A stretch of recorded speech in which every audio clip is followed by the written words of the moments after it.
अधीर सोफे का सहारा लेकर सामने दीवार पर टंगी तस्वीर को देख रहे थे। कुछ बोलना चाहते थे पर गला रुंधा था। क्यों अधीरा, क्यों? अधीरा उनकी पत्नी थी जो अब इस दुनिया में नहीं थी। अधीरा नाम उन्होंने ही दिया था शादी के बाद। सेवानिवृत्त होने के बाद की प्लानिंग कर रहे थे ना। बोला था ना मैंने तुम्हें, बस 2 महीने और फिर हम और तुम। तो तुम्हें इतनी जल्दी क्यों थी अधीरा? कहकर अधीर फूट फूट कर रोने लगे। दूसरे कमरे में उनकी बेटी थी जो आवाज़ सुनकर दौड़ी चली आई। भूमि, तू क्यों आई? तेरे एग्ज़ाम है, तू पढ़ ले बेटा। अधीर आंसू पोंछते हुए बोले। पापा, आपको क्या लगता है, क्या रोने से मम्मी वापस आ जाएगी? कहकर भूमि भी रोने लगी। गगन की तरह वो निकल गया है मार्केट। एक तू है जो पढ़ाई में लगी रहती है, एक ये नालायक बेटा। भूमि ने पानी लाकर रखा। तू जा बेटा, अगले महीने एग्ज़ाम है तेरे। आप शांत हो जाइए, तब जाती हूँ। भूमि ने अधीर के आंसू पोंछते हुए बोला। अधीर वहीं बैठकर अधीरा की आंखों में पड़ना चाहते थे। कितनी गहरी सुंदर आँखें हैं तुम्हारी। इन्हीं आंखों में तो हम डूब गए थे। फिर खुद से ही बातें करने लगे। कुछ देर बाद उनको लगा अधीर आसपास है। मन ही मन वो आवाज़ देने लगे। फिर आंखें बंद कर सोफे पर ही अधलेटे होकर सोचने लगे। बातों की वो आखिरी रात जब दोनों में बहस छिड़ गई थी। कारण बेटी थी। वो चाहती थी बेटी के हाथ पीले कर दें। 28 की हो गई है, पर अधीर खिलाफ थे। नहीं, उसे पढ़ना है, तो डिस्टर्ब मत करो। तुम नहीं जानती, जब वो मेहनत से पढ़ती है तो कितना सुकून मुझे मिलता है। एक वो गगन जो पढ़ना तो छोड़, कुछ करने का नाम ही नहीं लेता। उसने भी बीकॉम किया है, अधीरा बोली। अधीर गुस्से में तमतमा गए। क्या बीकॉम? कितना मुश्किल से किया है, पता है ना? तुम उसकी साइड लेना छोड़ो। मेरे बाद उसका क्या होगा सोचा है तुमने? तुम्हारा क्या होगा, कभी विचार किया है? अधीरा खामोश हो गई। उनके माथे पर तनाव की लकीरें साफ दिख रही थी। फिर क्या करूं? इतना बड़ा लड़का, मार भी नहीं सकते। कहकर अधीरा दुपट्टे का पल्लू मुंह में दबाए वहाँ से चली गई। वो भी जाना चाहते थे अधीरा के पीछे, लेकिन मेज से पैर टकराया और वो गिर गए। पैर में मोच आ गई, दर्द से करहा उठे। माँ बेटी ने उनको उठाकर सोफे पर बिठाया और सिकाई करने लगी। गगन जो काफ़ी गलत शौक पालकर इधर उधर भटकता था, इसी से पूरा घर परेशान था। भूमि बड़ी थी तो वही जिम्मेदारी समझ रही थी कि माँ बाप के लिए कुछ करूँगी।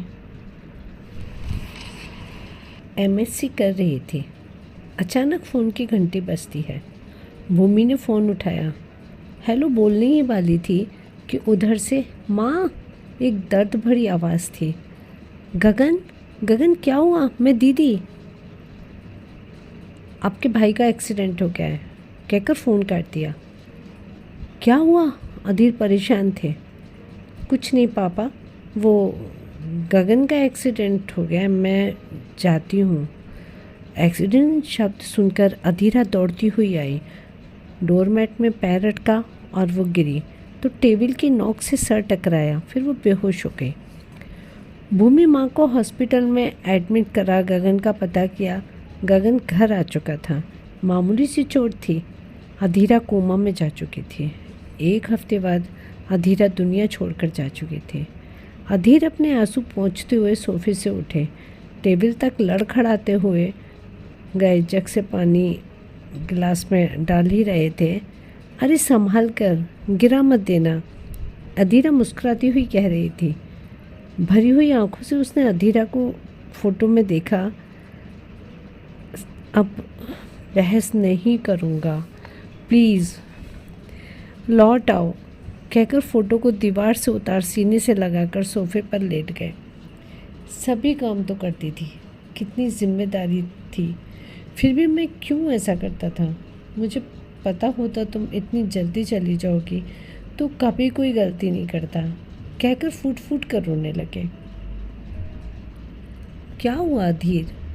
अधीर ने पलटकर देखा, सामने अधीरा थी, कुछ धुंधली सी नजर आ रही थी। तुम क्या जिंदा हो? कहकर वो अधीरा को पकड़ने लगे। कैसे पकड़ पाऊंगा तुम्हें, तुम जा चुकी हो, कहकर एक कटे पेड़ की तरह वो सोफे पर लुढ़क गए। जैसे जैसे समय बीत रहा था, अधीर और अधीरा की यादों में खोने लगे थे। वो आखिरी बहस उन्हें बहुत याद आ रही थी, जब अधीर हर शब्द को बहस से जोड़ रहे थे। बहस में न जाने कितनी हदों की दीवारों को फांद रहे थे। एक बहस के बाद दूसरी, दूसरी के बाद तीसरी, न जाने कितनी अनगिनत। फिर अधीरा के एक सवाल ने उनकी बोलती बंद कर दी। मैं नहीं रहूँगी ना, तब समझोगे मेरी कीमत। ये सुनकर अधीर के जैसे होंठ सिल गए थे। बहस की वजह ज़्यादातर बच्चे होते थे। पापा, मुझे कुछ पैसे चाहिए। गगन की आवाज़ से वो यादों से बाहर आए।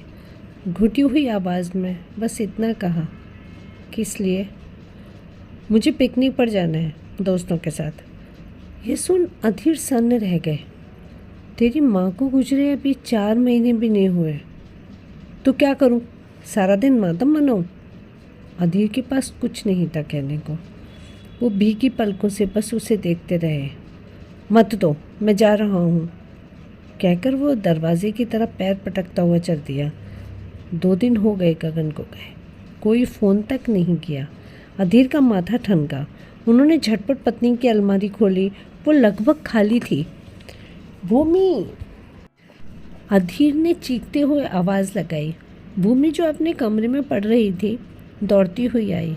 पापा, क्या हुआ? अधीर ने अलमारी की तरफ इशारा किया।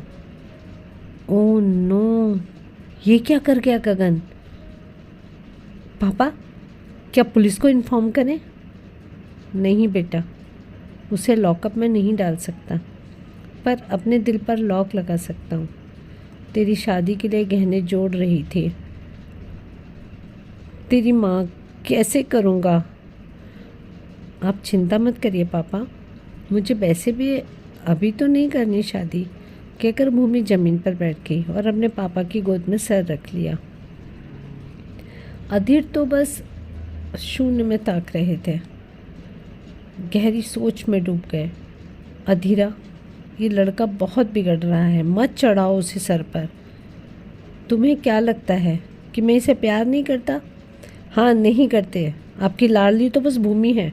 अधीरा, फ्यूचर क्या है गगन का, तुमने सोचा है? एक ही बेटा है हमारा, वो भी निकम्मा। और एक शब्द नहीं, मैं अपने बेटे के खिलाफ कुछ नहीं सुन सकती, कहकर वो पलंग पर लेट गई। सांसें तेज चल रही थी। बीपी लिया तो हाई था।